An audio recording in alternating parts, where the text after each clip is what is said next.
Film dimulai di kota Ohio kira-kira tahun 1995 dan kita diperlihatkan seorang anak rambutnya semiran koyot cabe-cabean bernama Natasha. Dia memiliki seorang adik bernama Elena. Mereka berdua tengah asik bermain. Pada saat bermain jengking-jengkingan, Elena terjatuh dan dengkulnya metu getihe. Mendengar tangisan Elena, sang ibu bernama Melina datang dan memberikan ciuman pada luka Elena supaya tidak menangis lagi. Sang ibu juga berkata bahwa rasa sakit akan menjadikannya lebih kuat. Your pain only makes you stronger. Kemudian sang ibu, Elena dan Natasha bersiap untuk makan malam. Tak lama sang ayah bernama Alexi datang dan memberitahu kalau mereka harus segera pergi dari rumah secepatnya. I don't wanna go. Like an hour maybe. Lalu mereka pun bersiap-siap mengemasi barangnya untuk pergi. Entah apa yang terjadi, mereka harus pergi tanpa alasan. So wanna coffee? You want another fire? Tak lama mereka pun tiba di sebuah landasan udara. Sang ibu beserta kedua anaknya sudah lebih dulu naik pesawat, sementara ayahnya masih di luar dengan membawa senjata. Dan tiba-tiba datang beberapa mobil polisi menembaki mereka. Alexi pun menahan dengan menembak mobil tersebut. Saat pesawat mulai melaju, sang ibu tertembak dan menyuruh Natasha untuk ambil alih kemudi pesawat.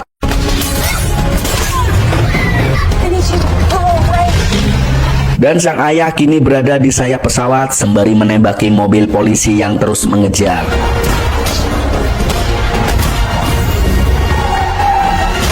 Setelah baku tembak yang menegangkan, mereka pun akhirnya berhasil lepas landas dan lolos dari kejaran.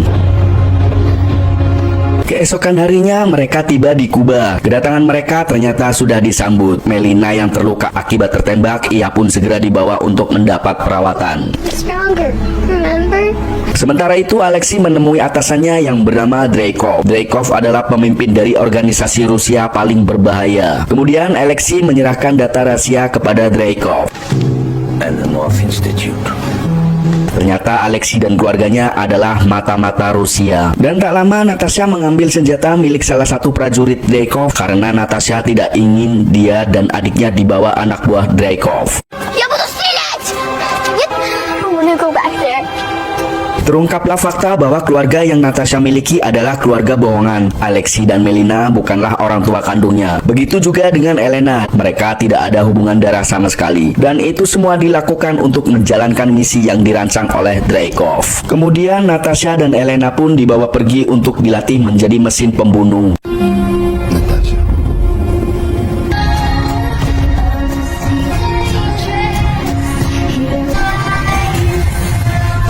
Ternyata organisasi yang dipimpin oleh Dreykov mengumpulkan anak-anak perempuan yang dilatih agar menjadi seorang Black Widow dengan kemampuan di atas rata-rata manusia normal. 21 tahun pun berlalu dan kini Natasha sudah menjadi Black Widow. Natasha juga berhasil meninggalkan organisasi dan bergabung dengan Avengers. Di kemudian hari, Natasha yang diburu oleh Dreykov dan dikejar oleh Interpol, dia pun dikepung oleh pasukan misterius. Pemimpin pasukan bernama Cross, dan Cross mengatakan bahwa Natasha melakukan pelanggaran yaitu pembunuhan pada Raja Wakanda. Cross juga mengatakan bahwa dia sudah menangkap semua teman-teman Natasha. We got Barton, we got Wilson, and the other guy. Ketika pasukan Cross hendak meringkus Natasha, ternyata Natasha sudah kabur berada jauh dari lokasi penggerebekan.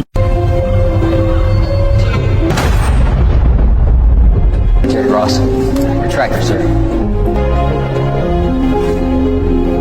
Kita beralih ke Maroko di mana Ciwi-Ciwi yang sudah menjadi Black Widow sedang menjalankan misinya. Dan salah satunya adalah Elena yang sudah dewasa. Ia berusaha merebut paket dari targetnya.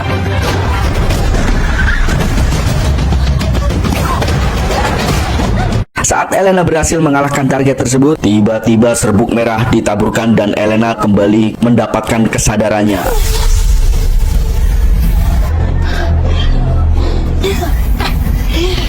Lalu target tersebut meminta kepada Elena untuk menyuntikkan serbuk tersebut kepada para ciwi-ciwi Black Widow yang lain.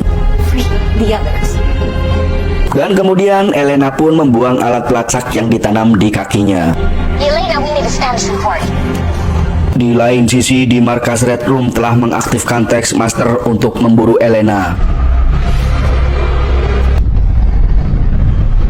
Kita balik maning ke Natasha yang sedang berada di tempat persembunyiannya di rumah temannya bernama Mason. Mason kemudian memberi identitas baru untuk Natasha berupa paspor dan ID lainnya. Sebelum Mason pergi, dia meninggalkan beberapa barang untuk Natasha. Oh, just some mail and personals from the Budapest safe house. Well, if you don't want it, throw it in the rubbish. Saat malam tiba, listrik di rumah mobilnya tiba-tiba padam dan ternyata kehabisan bahan bakar. Kemudian Natasha pun pergi untuk membeli bahan bakar dan tiba-tiba mobil pun gemantung nang jembatan bersama Natasha yang terluka di dalamnya. Tak lama keluar dari mobil sosok robot berjubah yaitu Taskmaster dan langsung melempar perisainya ke arah Natasha. Dan ternyata Taskmaster mengincar serbuk merah. Duel pun terjadi.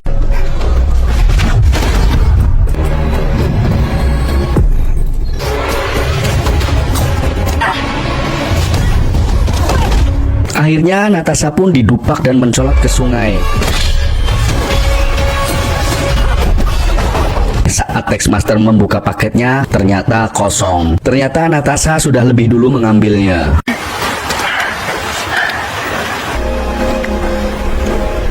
Kemudian Natasha pergi ke rumahnya yang berada di Budapest dan ternyata Elena juga sudah berada di sana. Elena tahu bahwa pasti mereka berdua akan bertemu di Budapest. Funny, I was going to say the same.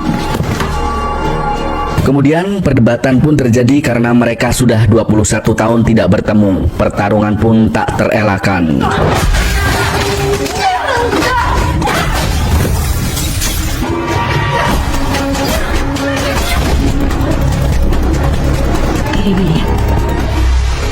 Setelah puas bertarung, mereka pun berhenti dan Natasha bertanya mengenai serbuk merah yang Elena kirim kepada Natasha. You didn't think I'd come here. Why'd you send me this? Lalu Elena menjelaskan bahwa gas tersebut merupakan sintesis antidot dari pengendali pikiran dan Elena mengharap Natasha bisa membawa gas tersebut untuk diteliti oleh Avengers. Namun Natasha bilang kalau Avengers sementara waktu bubar karena tidak ada kerjaan. Elena juga berharap ada orang yang bisa menghancurkan organisasi Red Room. You really do believe that? Tiba-tiba mereka diserang oleh ciwi-ciwi tangguh anak buah Dreykov.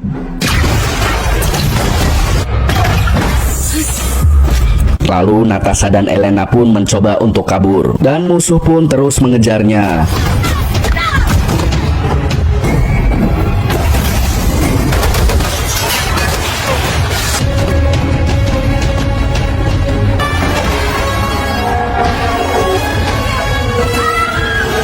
Saat Natasha hendak menolong salah satu ciwi suruhan Dreykov yang terluka, tiba-tiba dia malah bunuh diri.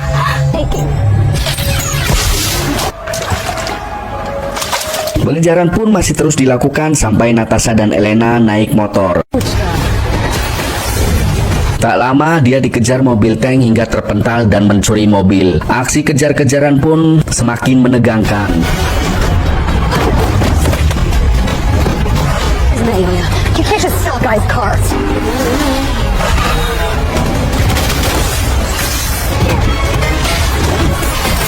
Kemudian muncul Taskmaster dari mobil tank dan memanah mobil mereka hingga mumbul mendubur dan masuk ke lobi kereta.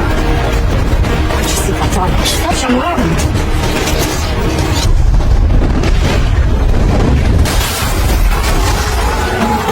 Taskmaster pun terus mengejar hingga akhirnya mereka berhasil lolos dengan sembunyi di atas ventilasi.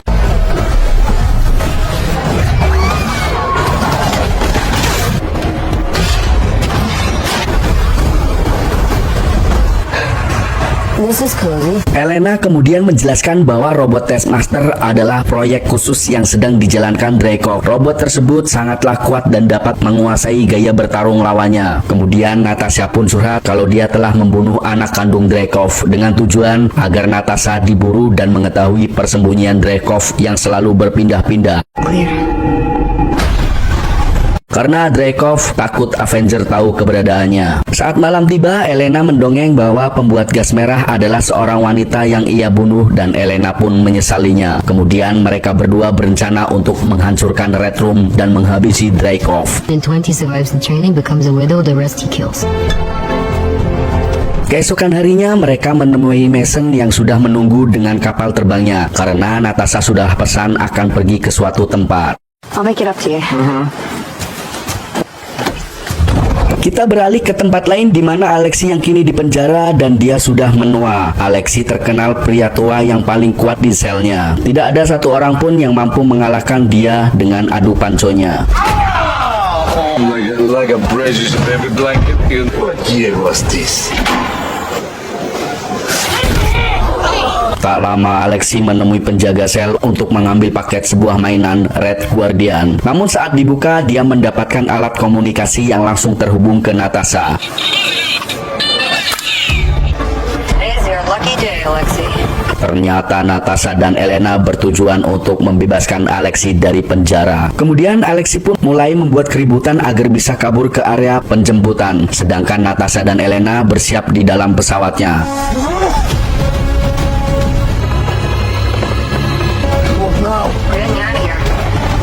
Karena mendapat perlawanan dari petugas penjara, Natasha dan Elena ikut membantu Alexi. Sampai akhirnya bukit es di sana longsor.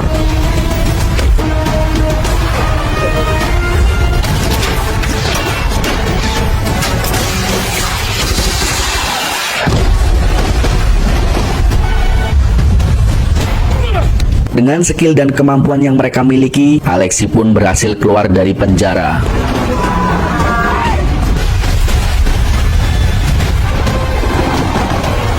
Lalu Alexi pun senang bisa bertemu dengan mereka. Akan tetapi Natasha menegaskan kalau dia menolong Alexi karena ingin mengetahui di mana markas Dreykov berada. Tell me where the Red Room is. Come on. You and Dreykov were... Alexi kemudian menjelaskan bahwa dirinya tidak tahu karena dia telah dikhianati oleh Dreykov hingga dijebloskan ke penjara seumur hidup. Namun Alexi berpikir kalau Melina tahu akan keberadaan markas Red Room dan Dreykov. Mereka pun OTW menuju rumah Melina. Natasha. So, are we there yet?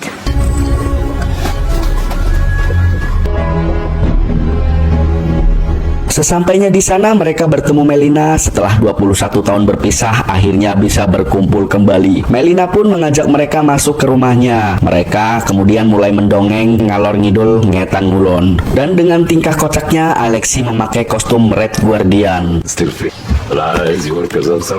Kemudian Melina menunjukkan seekor babi yang patuh bila disuruh oleh Melina. Lalu Melina menjelaskan begitu juga para ciwi-ciwi yang sudah dikendalikan pikirannya oleh Dreykov. We didn't steal weaponry. I'm explaining that the science is now so exact. 11 more seconds without hope. Obrolan mereka pun semakin kacau tentang keluarga bohongan mereka yang telah disetting oleh Dreykov. Lalu Elena pun marah dan dia masuk ke kamar. You chemically subjugated around the globe? Alexi kemudian mencoba menenangkan Elena. Came in here because I didn't want to talk. Perdebatan Melina dan Natasha pun terus berlanjut. Melina menjelaskan kalau ibu kandung Natasha sudah dibunuh oleh Dreykov. Dreykov had her killed. Dan ternyata Melina secara diam-diam memberitahu kepada Dreykov bahwa Natasha dan Elena berada di tempatnya. I'm sorry I already alerted the Red Room. They'll be here any minute. Tak lama datang pasukan Dreykov dengan pesawatnya dan langsung menembak bius Alexi hingga klenger. Singkatnya, mereka semua dibawa ke markas Red Room yang ternyata berada di atas langit. Itu sebabnya Dreykov tidak pernah tertangkap radar selama ini. Kemudian Melina menemui Dreykov di ruangannya. Dreykov lalu meminta Melina untuk menyelidiki bagaimana gas antidot bekerja pada otak. Kemudian Elena pun akan dijadikan bahan percobaan yang akan dibedah otaknya.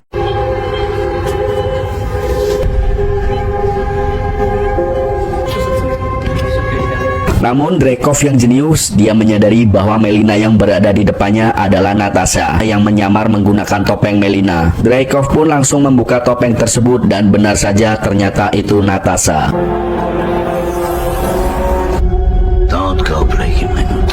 Di lain sisi, Melina yang asli ditahan bersama Alexei dengan wajah Natasha. Ternyata sebelumnya mereka sudah merencanakan agar bisa masuk ke markas Red Room. Lalu dengan segera Melina pun memberitahu kepada Elena yang sudah dipasang alat komunikasi oleh Melina untuk mengambil pisau di sisi sakunya dan melarikan diri. Kemudian dengan cepat Elena melepaskan diri dan menghajar para dokter lalu kabur.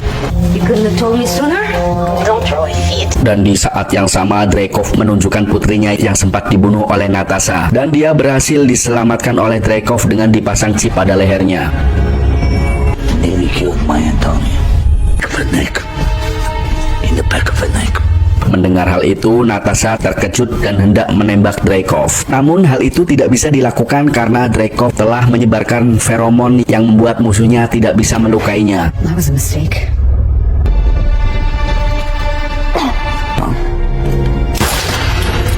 Prevents you from committing violence against me. Sementara itu, Elena melakukan tugasnya untuk menyelamatkan para ciwi-ciwi yang merupakan temannya. Sedangkan Melina berusaha menghancurkan markas Red Room. Kita balik maning ke Dreykov dan dia menunjukkan semua ciwi-ciwi yang tersebar di seluruh dunia sebagai Black Widow di masa yang akan datang. Dengan jaringan yang dia miliki, dia bisa membuat kekacauan di dunia kapan saja. I do finally come out of this girls. Mendengar hal itu, Natasha membenturkan kepalanya untuk mendapatkan kesadarannya kembali. Setelah berhasil, Natasha pun langsung menghajar Dreykov. Di lain sisi, Melina yang terkepung, Melina langsung menghancurkan mesin dari fasilitas yang ada dan membuatnya bangunan mulai roboh. Lalu Melina pun berhasil kabur.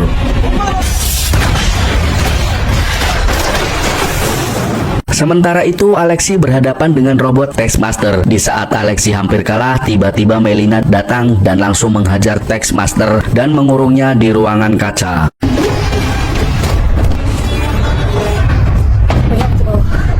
Kemudian Natasha yang berusaha menghabisi Dreykov, tak lama datang ciwi-ciwi Black Widow menyelamatkan Dreykov dan Dreykov pun kabur. Terjadilah pertarungan Natasha dengan ciwi-ciwi Black Widow.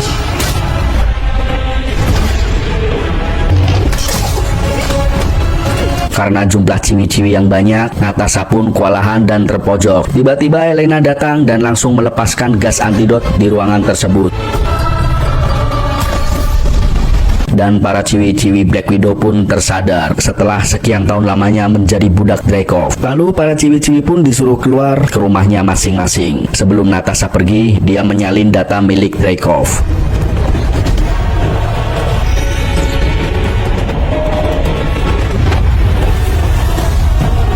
Kemudian Melina dan Alexei berhasil sampai ke pesawat dan berusaha menyelamatkan yang lainnya. Pasukan Dreykov pun terus menyerang tanpa ampun. Natasha yang merasa bersalah kepada putri Dreykov, dia berusaha menyelamatkan dari kurungan kaca. Tak lama bangunan hancur dan mereka pun terjatuh.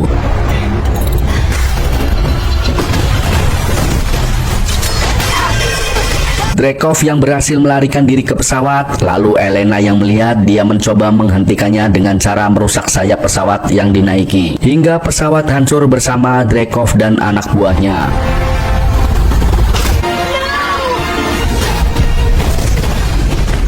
Kemudian Natasha yang melihat Elena terjatuh, dia pun bergegas menyelamatkan Elena dengan memasangkan parasut di badannya. Sedangkan Taskmaster yang masih mengejar Natasha, akhirnya mereka bertarung di udara hingga terjatuh ke bawah. Setelah berhasil membuka helm Taskmaster, Natasha segera melepaskan gas antidot yang membuat putri Dreykov tersadar.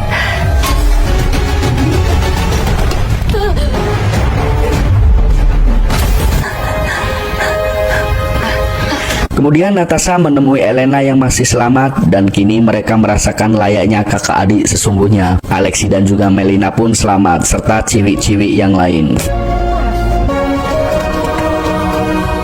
Dan film pun berakhir.